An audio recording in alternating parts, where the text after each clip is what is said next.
بسم اللہ الرحمن الرحیم۔ السلام علیکم ورحمۃ اللہ وبرکاتہ۔ اللہم صلی علی محمد وعلی آل محمد۔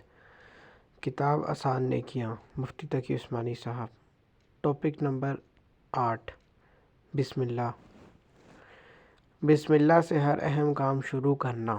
ہر قابل ذکر کام کو بسم اللہ سے شروع کرنا ان اسلامی شعائر میں سے ہے جن سے مسلمان پہچانا جاتا ہے۔ حضرت محمد صلی اللہ علیہ وسلم کا ارشاد ہے، کل امری ذی بال لم یبدأ فیہ بسم اللہ فہو ابتر۔ ہر وہ اہم کام جسے بسم اللہ سے شروع نہ کیا گیا ہو وہ ناقص اور ادھورا ہے۔ حضرت محمد صلی اللہ علیہ وسلم کی سنت یہ ہے کہ ہر قابل ذکر کام سے پہلے بسم اللہ ضرور پڑھا کرتے تھے۔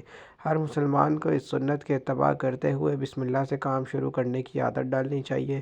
گھر میں داخل ہوتے وقت، گھر سے نکلتے وقت، سواری پر سوار ہوتے وقت، سواری سے اترتے وقت، بلکہ چلتے ہوئے سواری کو ٹھوکر لگ جائے یا خود اپنے آپ کو ٹھوکر لگ جائے تب مسجد میں داخل ہوتے وقت، مسجد میں نکلتے وقت، بلکہ بیت الخلاء میں داخل ہونے سے ذرا پہلے اور وہاں سے نکلنے کے فوراً بعد، کھانا کھاتے وقت، کھانا کھانے سے پہلے، پانی پیتے وقت، کپڑے پہنتے وقت، جوتے پہنتے وقت، کوئی کتاب پڑھتے وقت، کوئی خط یا تحریر لکھتے وقت، اپنے روزگار کا کام شروع کرنے سے پہلے، کسی سے کوئی نیا معاملہ کرنے سے پہلے، غرض ہر تبدیل شدہ حالت پر بسم اللہ شروع کرنے کی عادت ڈالنی چاہیے۔ اس طرح خواتین جب کھانا پکانا شروع کریں تو اس وقت بسم اللہ پڑھیں، کھانے میں کوئی چیز ڈالیں تو بسم اللہ پڑھ کر ڈالیں، کھانا چننے کے لیے نکالیں تو بسم اللہ پڑھ کر نکالیں، کوئی کپڑا سینا یا بننا شروع کریں تو بسم اللہ سے شروع کریں،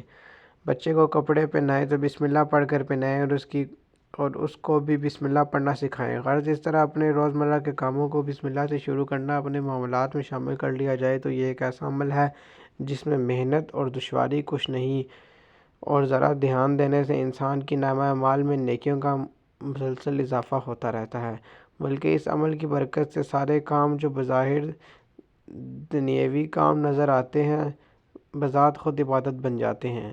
ایک کافر بھی دنیا کے کام انجام دیتا ہے اور ایک مومن بھی، لیکن دونوں میں اتنا زبردست فرق ہے کہ فرد غفلت کی حالت میں سب کام کرتا ہے۔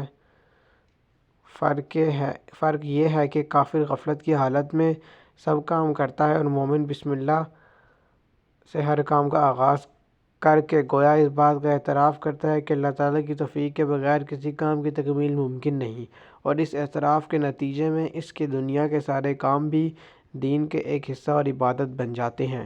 بسم اللہ کے فضائل پر احکر کے والد ماجد حضرت مولانا مفتی محمد شفیع صاحب رحمۃ اللہ علیہ کے رسالے بسم اللہ کے فضائل و مسائل کا مطالعہ مفید ہوگا۔